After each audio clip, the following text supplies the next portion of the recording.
Hey, pleasure seekers. Before we get into today's episode, I just wanted to share a really quick note. So, this conversation that you are about to watch is with someone named Christian, and it was a very thought provoking conversation. It was very layered. I got a lot from it. But there are a few perspectives that I don't fully align with based on my own beliefs and my own lived experience. But I didn't want to scrap this episode. We both put a lot of time into getting together to have the interview, and I also put a lot of time into just the back end of working on the edits and all of that. So instead of doing a dirty delete or editing out the parts that I didn't agree with, like some podcasts do, I decided to release it in two parts. So the part that you're about to listen to or watch now is the full interview. It's raw, it's unfiltered, outside of some duplicate information or me having to pause during the interview to take care of something. Those are the only things that have been edited out. The second part, though, is only available for the pleasure seekers in the paid community on Substack. And in that episode, I'll be sharing some personal reflections and takeaways from this conversation.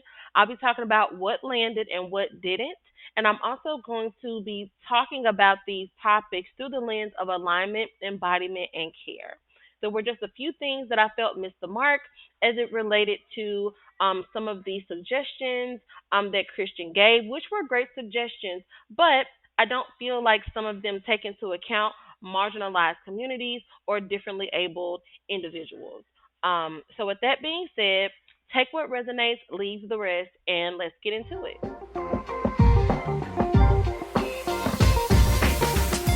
Welcome to the Power of Pleasure podcast.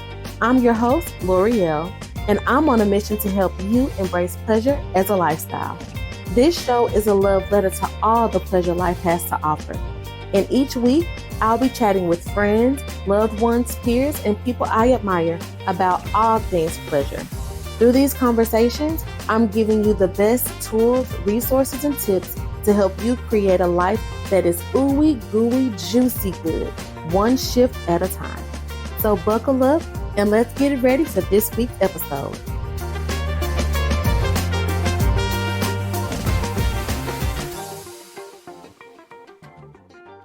Good morning, good afternoon, good evening, beautiful people, wherever you are. Thank you so much for joining me for another episode of the Power of Pleasure podcast. I'm your host, L'Oreal, and today we are joined with the amazing Christian Elliot.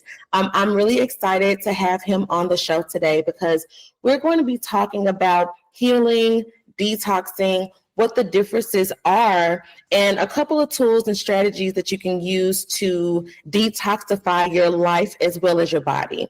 So please join me in a round of applause, welcoming Christian to the show. Welcome, welcome, welcome. Nice to meet you. Thank you for the round of applause. It's good to be here. Good. I'm really happy that you decided to join me on the show today. And I've already given the viewers and the listeners a little bit about you, but I would really appreciate if you take a couple of minutes just to introduce yourself and let us know a little bit more about what it is that you do. Sure. Well, I guess on the high level, I'm a husband and father of 6. So we have chosen to homeschool our kids. So there's a whole different lifestyle that goes with that. Been an entrepreneur for about 20 years now, officially, I guess. And so haven't looked back. I love that as a way to, it reaches the values that I have and the lifestyle I want to have. So it definitely has its trade-offs, as you probably know. That the entrepreneur route is you got to look in the mirror and own your success and your failures. And so, but professionally, I guess I've been a health coach since 2005. And really that means I've come to look at the body very holistically. So I started in nutrition and then got into fitness and then life coaching. And it really, at one point we had brick and mortar locations. We had that for 9 years. And so our business was about integrating various holistic disciplines. So chiropractors, acupuncturists, massage therapists, naturopathy, fitness, nutrition, and several other adjunct modalities so it was fun for us to be able to say, what does it take to get a person well? And we realized it's not about one thing, and we can have the smartest, best team. And then there's this thing called human nature. There's this thing called motivation. There's this thing called a real life and a context that has to fit into. And we don't really tend to separate mental, emotional, physical, and spiritual anymore. It's one person.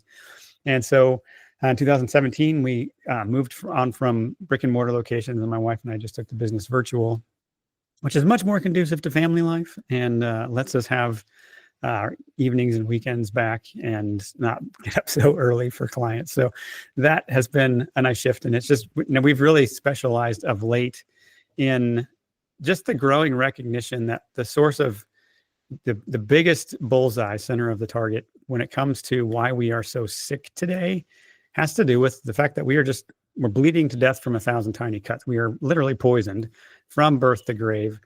And unless we can address the toxicity problem and unburden the body from that, it's really hard to actually help it heal.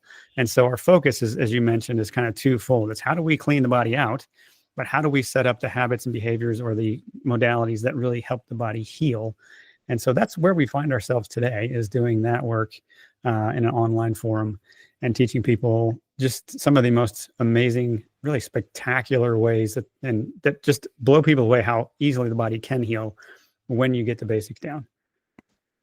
I love that. I love all of that, especially because it sounds like you and your wife have built a business that approaches this from a human perspective, Yeah. versus, the bodybuilding machine situation that we see a lot on social media. Sure. A lot of people focusing on the body, and they're doing just the meal prepping, but I don't really see any of the mindset work. I don't really see any of the spiritual development that goes into that.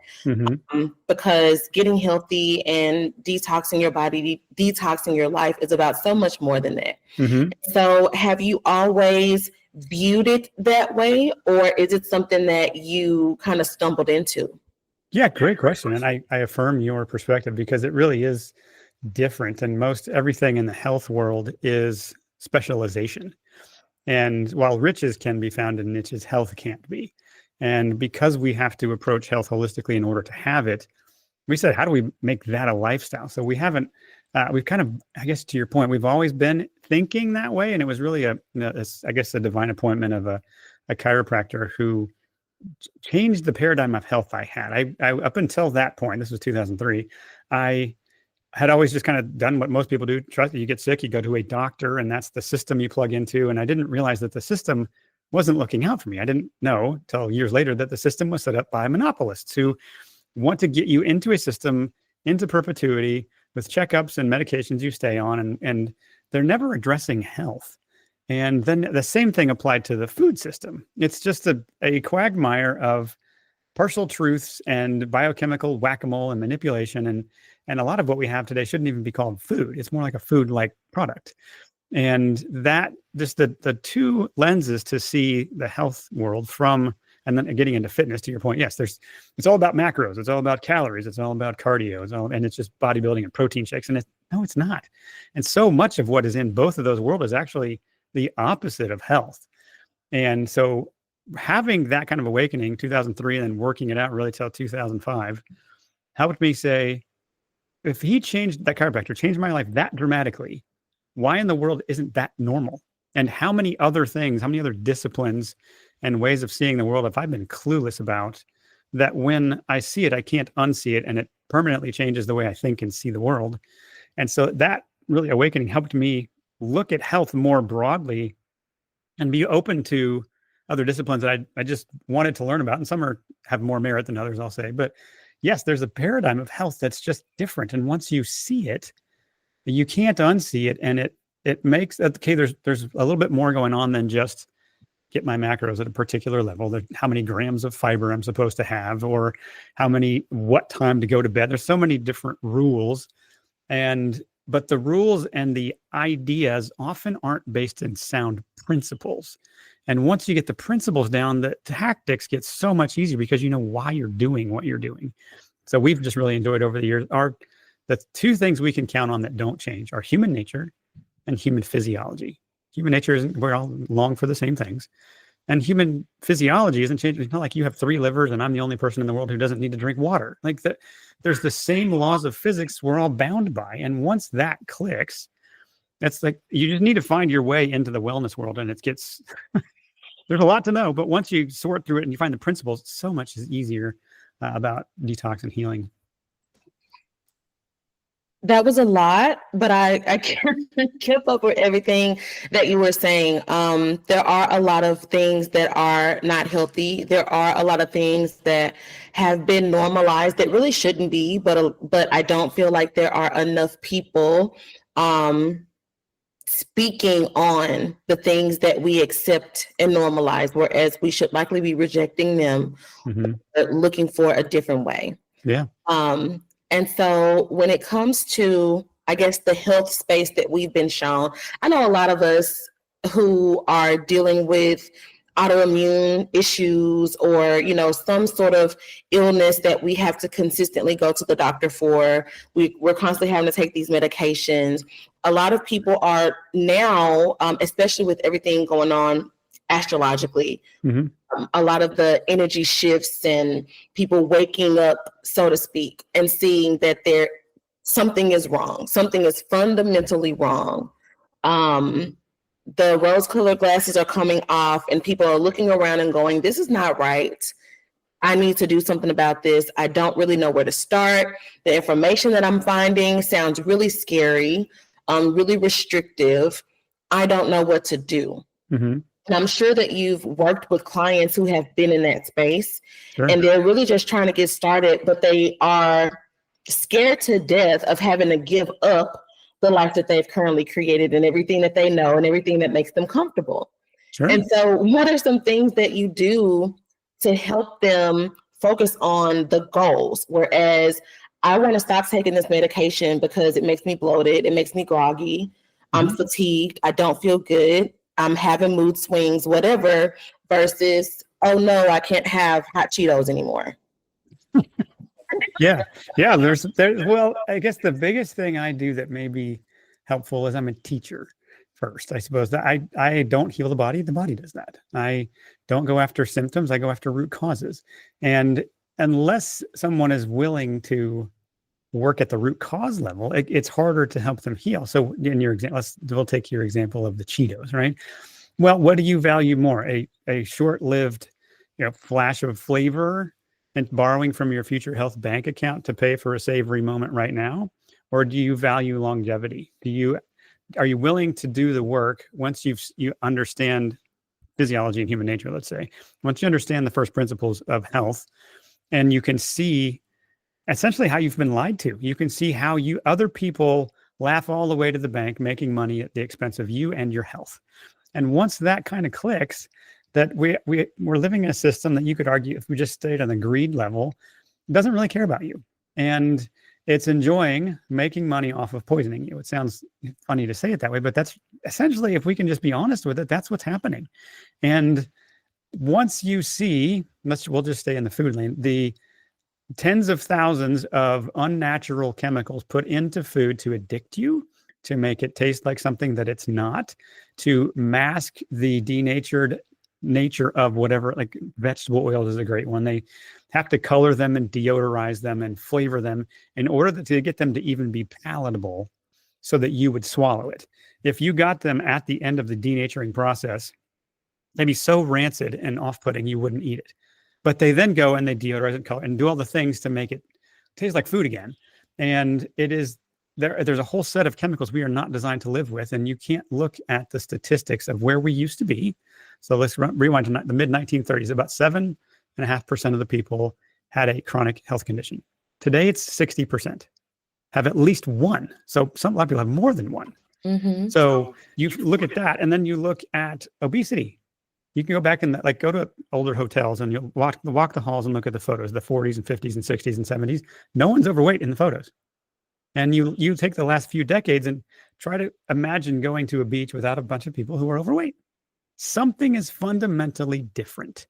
And if we want to get at the roots of what's different, we have to look for why it's different. And once we can see, I'm being poisoned, and my Cheetos or my Gatorade or my Coke or my pick the thing, my fast food, might actually be part of the problem. What would it take to shift that? And since you can't change everything at once, where do you start and how? And that's really the work we do, is trying to figure that out for people. That's really important too, because I think a lot of people tend to, and this is also by design, tend to focus on the negative, Hmm. or focusing on what they can't have and how hard it's going to be, and they look at changing, their life as just a list of don'ts, a list Hmm. of a Yeah, list of can'ts. sure. So, what are some things that you do in your own life and with your clients to help them combat that and see it differently? Yeah, first you're nailing it because there's mindset issues there. And so one of the things we talk about is there's a difference between a limiting belief and a poisonous one. There's a limiting belief is just like, who knew you could order fish at a steakhouse? Like there's some things you just don't know.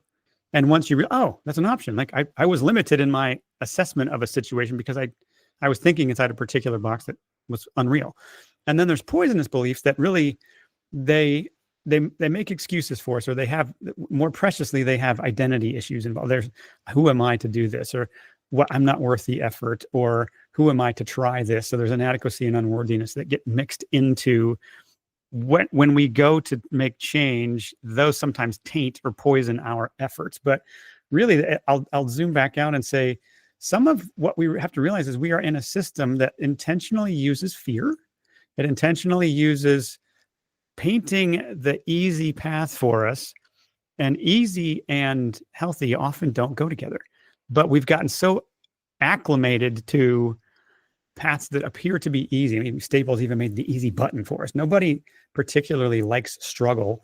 And so change can be that. And there's a justifiable reason why you look at that list of don'ts, as you put it, and think, oh my gosh, I have to change all of this. And it just feels like too much. So part of what we do is go after the education piece and the mindset piece. We teach people how this world is actually working, and who's hoodwinked you into eating and behaving a particular way, who's just only interested in treating your symptoms, never getting to the cause. And once you see that, it gives you intellectual, philosophical underpinnings to say, and look in the mirror and say, I may have to choose differently.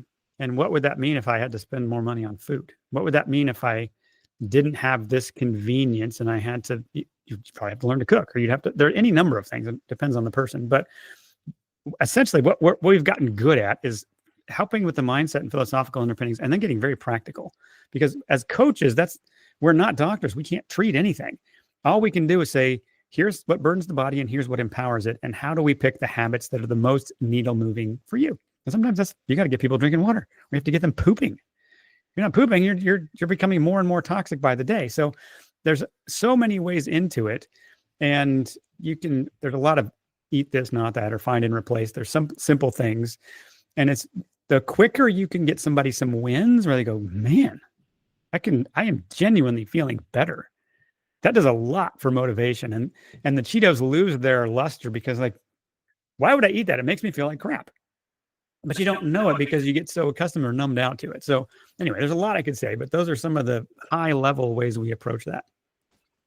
I appreciate that, because it doesn't, like I said, it's all by design. And I think having people who are willing to challenge that, and also be able to provide real life, real time examples outside of even what you see on social media.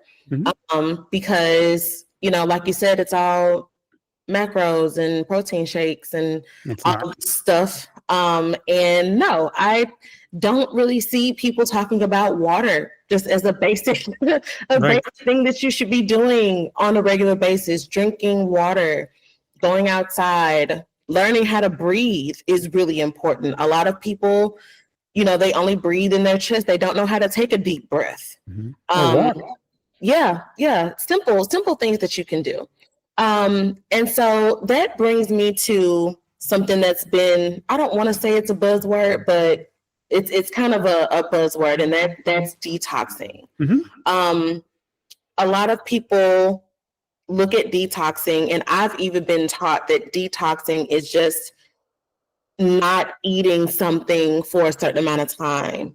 Or if I like to have a glass of wine, once or twice a night, maybe just not drinking wine for a month or two for whatever abstract reason.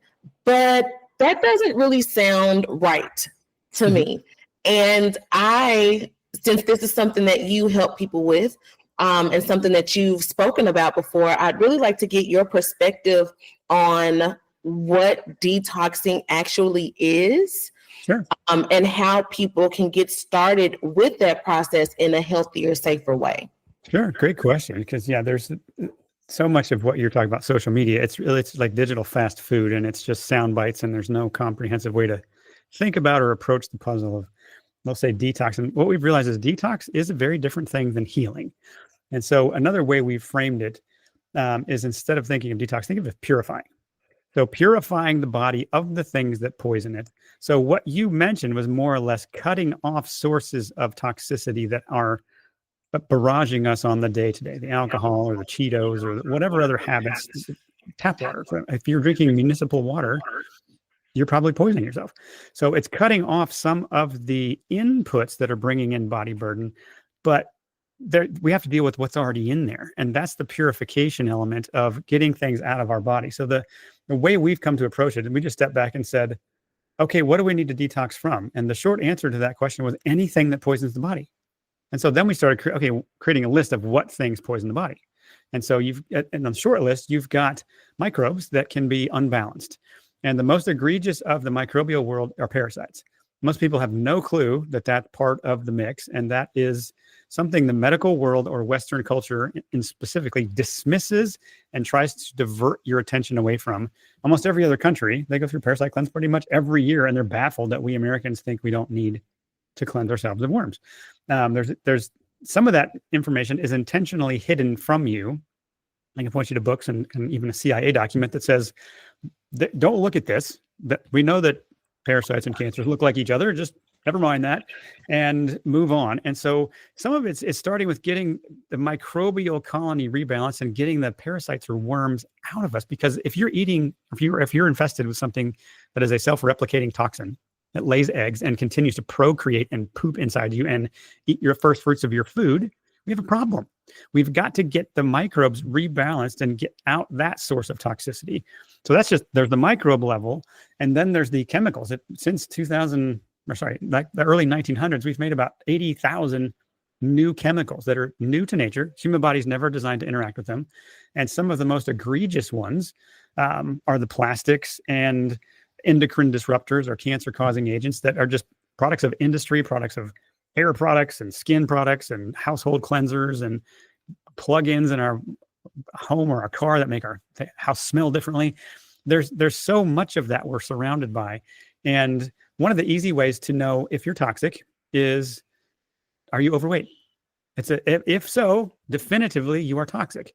Even then, you still would be. But being overweight, the way to understand that is that your body, if the exits are clogged and it can't get things out, then the body's only choice to make sure the blood doesn't become toxic and you die is to put the toxins and tuck them away in storage somewhere. So your fat tissues, your connective tissues, and your liver are typically where that goes. And it's the reason calories in, calories out doesn't work for most people. Sure, you can shrink your body weight, but you're going to go right back. The body won't let the stuff out of the cells if it perceives it can't get it to the exit and get it out of the body. It's too dangerous to let this out. Therefore, it's going to stay stuck in your tissue. You can drop your calories really low and wonder why it's not working. Well, it's not, because you're still toxic. And so part of what we have to do is we have to purify the body of those things safely over time, because if you go too fast, you're not going to enjoy how that feels. But starting to get the purification element down, and you can think of that like almost like termites. You've got this corrosive thing in your tissue eating away and wearing you out from the inside. And if you can clean that out, but then you still have wood that needs to be refurbished, right? You still have healing that needs to happen. And so knowing that purification is a different element than healing, and part of healing the body, it needs to nourish it. And we've expanded the definition of nourishment beyond food. It's wet water, it's good food, it's hope, it's sleep, it's movement. And you can even say connection with nature, light and sound. And it's nourishing the body with the things that foster healing, and recognizing that's a different process. It takes patience and it takes time, and an eye for what would it look like to make this a lifestyle. So those are kind of the two lanes of how we've come to think about it, and approaching it. Again, to your point, it can be overwhelming if you try to do too much. So one at a time, how do we purify the body and walk someone through a purification journey? And how do we walk them through a healing journey And depending on the person and their starting line, that there's differences in how we would approach that. But that's the high level short version of how we think about that.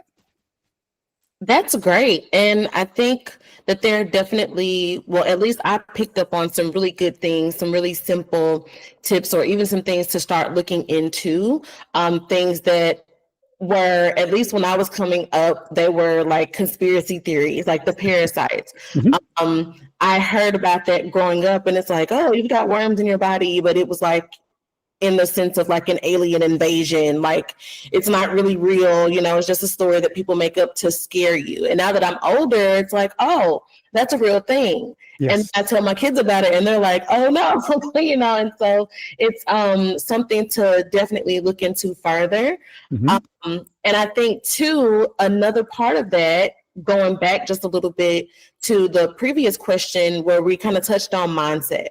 And so you talked about a few different ways that you can recognize if you have a toxic body or Mhm. toxins in your body. What are some signs that someone may be holding on to some toxic beliefs or energy that could be stopping them from moving forward in their healing journey? Yeah, I guess I'll come back to some of the things I mentioned in terms of the poisonous beliefs. And so I can say confidently, none of us gets through this life without some struggle. There is difficulty and suffering we're all going to have episodes of that. The winds of opportunity and challenge blow on all of us. And from time to time, we will have challenge. And so some of it is developing the mindset that of resilience that I'm going to overcome instead of trying to avoid some of those uncomfortable feelings or those. It could be strained relationships. It could be a poor self-image. It could be just lack of belief that it's possible for you. And so when it clicks that I have to take ownership of this, and when you set out on a healing journey, really anything, you want to improve your relationships, your business, your finance, whatever. When you want to improve life, and you set out on a course to try to improve something, what you're going to find in that process is what you didn't know when you started. I wasn't aware that this would be part of the process. And if that can help build resilience, that when I hit a wall, when I have struggle, I'm not off course. I'm at the precipice. I've found the thing that I would need to learn to make the next climb, to get to the next plateau, and then figure out, okay, how do I climb from here? And that sturdiness of mind, that will that says I'm going to be resilient. And if I have you could frame it as a setback. If I run into a challenge, that doesn't mean I'm wandering and lost. It means I've found the next set of questions I need to entertain. And sometimes what we find when we do that is the unworthiness and inadequacy and lack of purpose. Those are, to me, that I've found to be the deepest, most disarming things that will knock someone off course and fight their will to get back up and keep trying. And so that sometimes takes having a coach, a counselor, somebody, a sounding board that can help you, that should hold up a mirror and say, this is what I'm seeing. It's not a judgmental frame. It's just, do you see how the way you continue to tell that story, the way you continue to frame who you are is going to keep you from progressing if you continue to believe that. So what would you have to believe to be true for you to be able to overcome that? And in the exploration of trying to answer that question, it gets more and more approachable. I'd have to believe that I was worth the effort. I'd have to believe that this is going somewhere. I'd have to believe that, who am I to not try? I'd have to believe that I'm trying to set an example for my family, or any number of things. And there's something admirable about resilience. There's no movie you watch where there's no struggle. The whole reason the movie hooks you is because there is struggle and it's relatable and there's stakes in the game. And you don't know if the hero can actually accomplish the mission. And so you're watching that play out. And our efforts to change our health really aren't that different. You're going to find roadblocks. So what do you do with them? And if you can recognize that your mindset's going to hold the key to your healing, and if it's eluded you, all that is you found evidence there's something you don't know yet, or there's a skill you haven't developed. But it's not a defect in human nature that you can't do it. It's just part of the process of learning. So yeah, mindset is maybe the biggest, that and just upstream trauma that we've had that poison us with a story and an identity. Sometimes that has to be cleared before the physical detox can be as powerful as it's possible. Thank you so much for mentioning that, especially, the part about having, the sounding board, because again, it's all by design that when we decide to do something to change our life, to do better, to be better, it's going to be a lonely journey. Can be.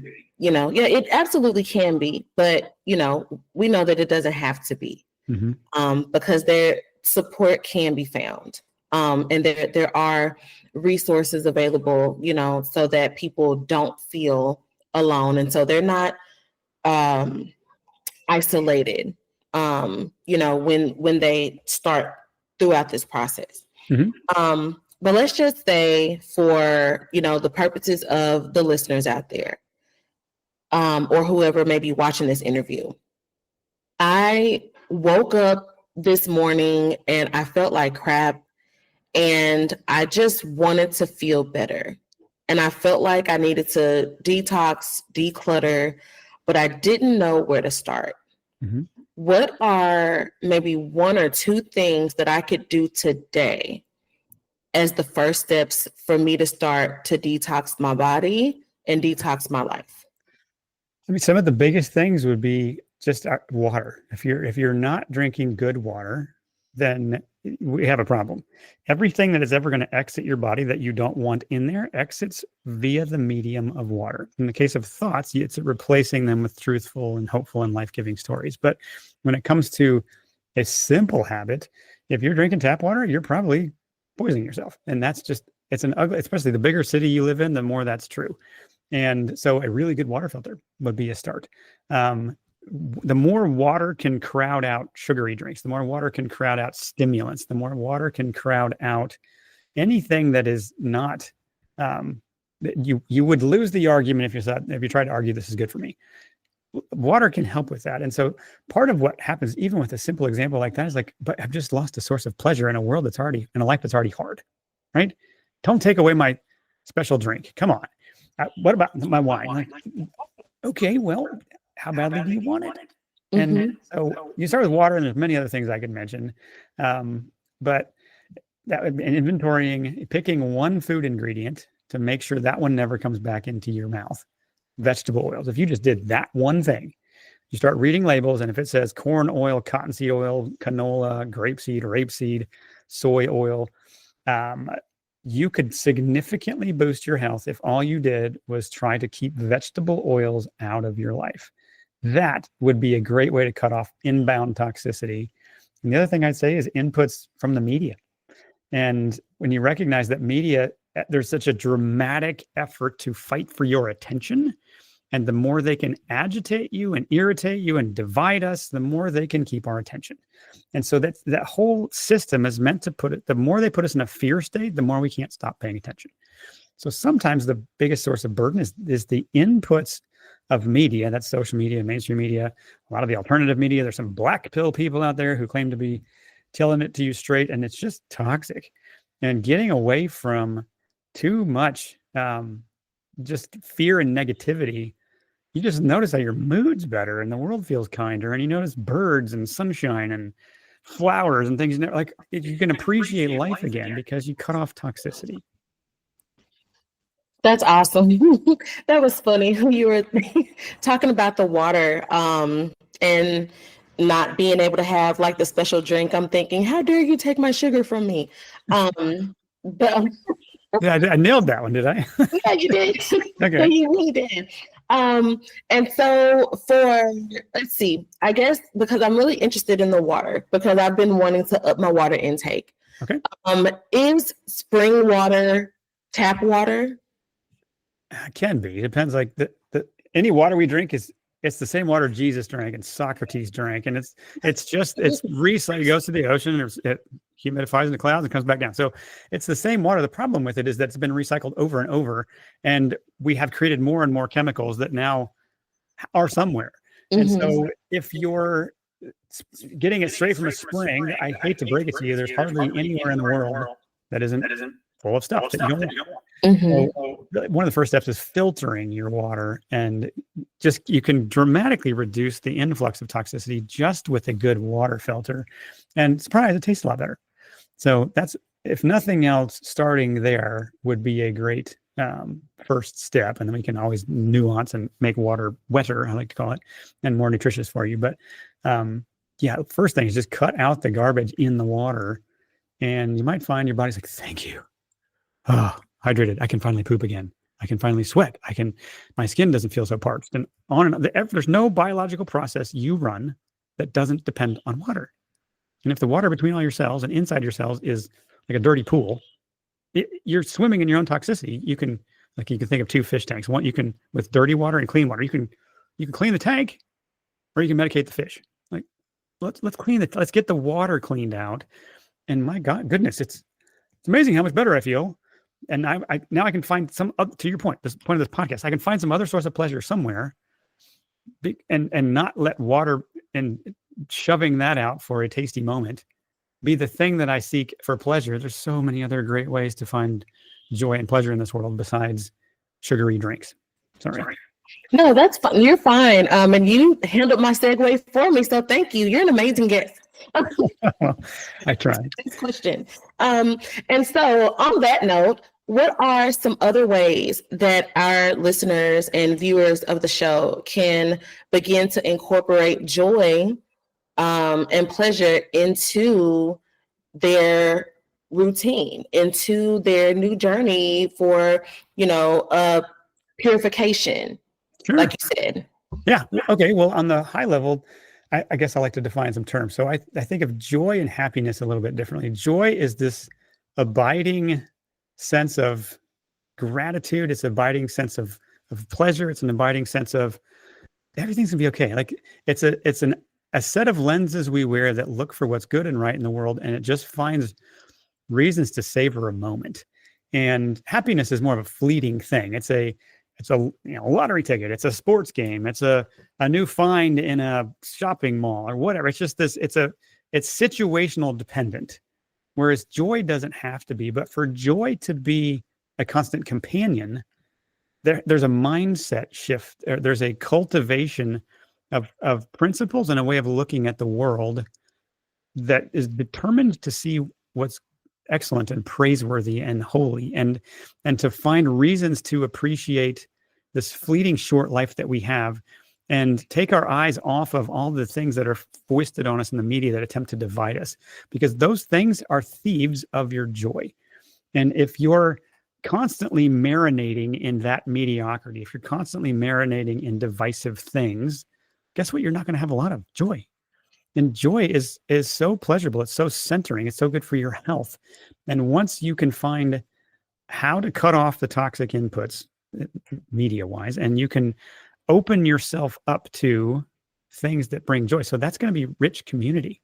And that may be work to find it. But it's being around people who ooze the kind of joy and presence that you want to be about. Because if you're surrounded by toxic people, you're going to act like toxic people. You're going to become an average of who you hang out with. And you want to be around people who pull you up and edify you, and who read books that inspire you. And they have missions they're on, and they're trying to do something good in this world. And they're not doing it from an irritated, agitated, angry perspective, but they're actually trying to make a difference and love people as well as they can. When you find that type of community, it starts to expand into your day-to-day, you just become a joyful person. You become a peaceful, non-anxious presence that goes through life, and it's magnetic. The kind of people you want to attract are attracted to that.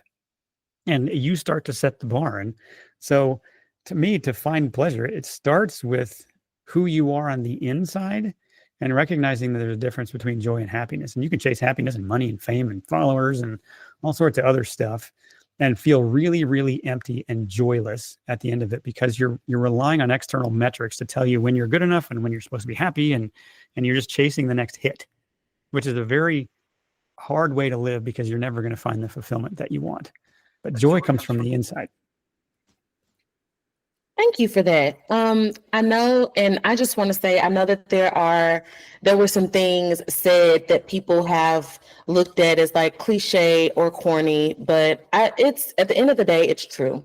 You don't have to believe it. You don't have to subscribe to it, but you can just test it out for curiosity's sake. Yeah. If you are around people who have been doing the same thing the same way for as long as you've known them, see what happens when you do something different. See how they respond. Yeah. Are they welcoming? Are they happy for you? Are they encouraging you? You know, and if not, it may be time for you to evaluate your social circle. Yeah.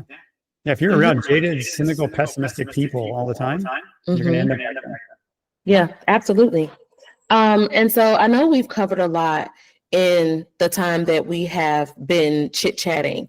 But what is one thing that you hope the audience takes away from our conversation today? Hopefully, it's just a level of inspiration that says, you know what? Maybe I've underestimated myself. Maybe I do have more potential or capability and ability to heal than I thought. If you are entertaining that thought that maybe I'm not a hopeless case, maybe my situation could change, then I think we've done our job. That is as much the point of why I even do these things, is just to pick up a microphone and try to inspire people that there is better. And if you don't like your address, you're not a tree. Move. Pick a different friend circle. Relocate. Get a different job. There are other things you can be doing. And if you take that away, then I think we had a successful time together. I think so too.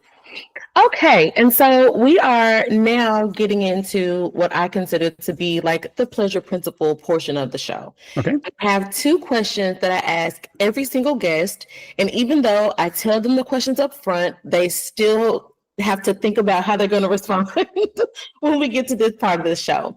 And so I'm going to jump right in with the first question, and that is, what does pleasure feel like to you?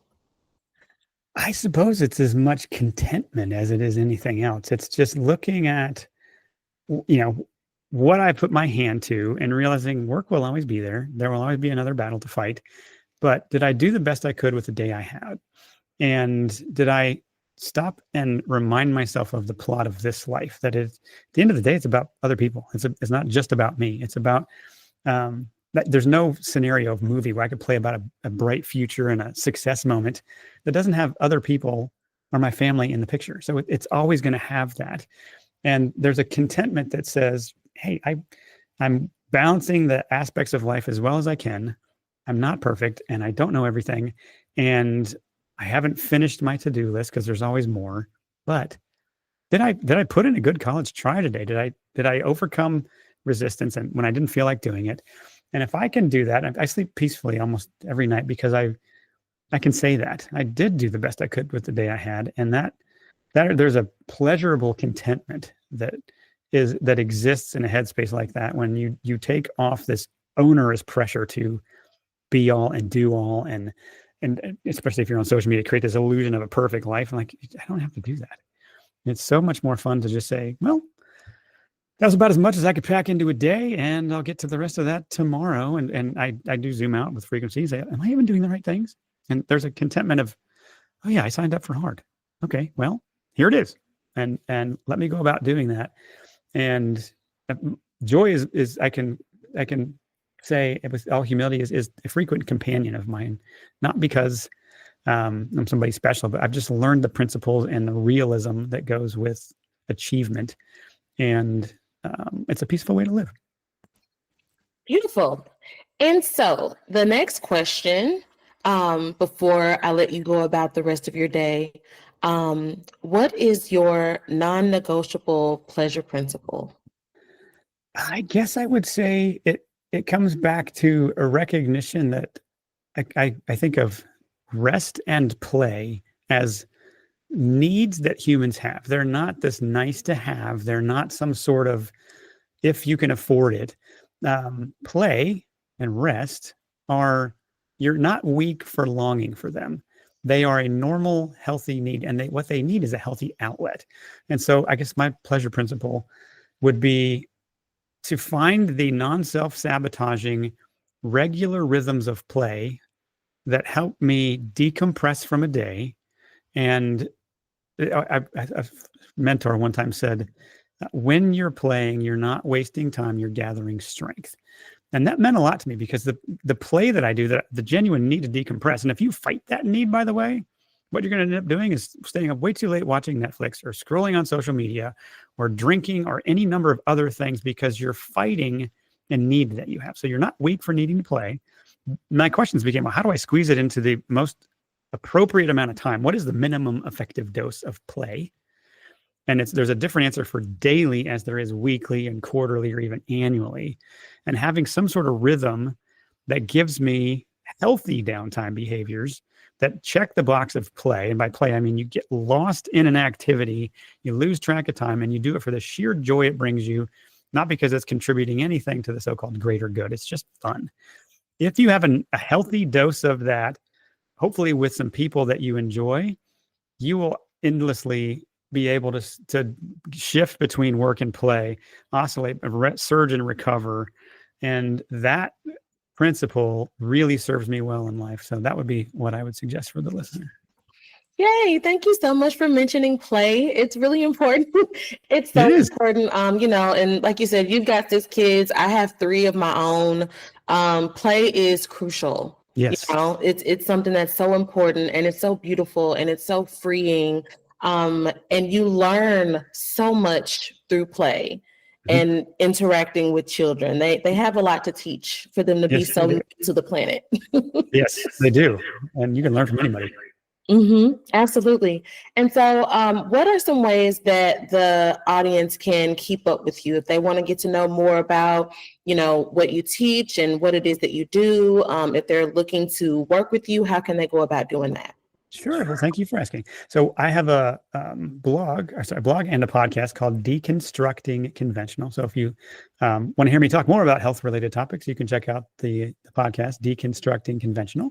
But the main program that we run for helping people detox and heal is a company called Healing United.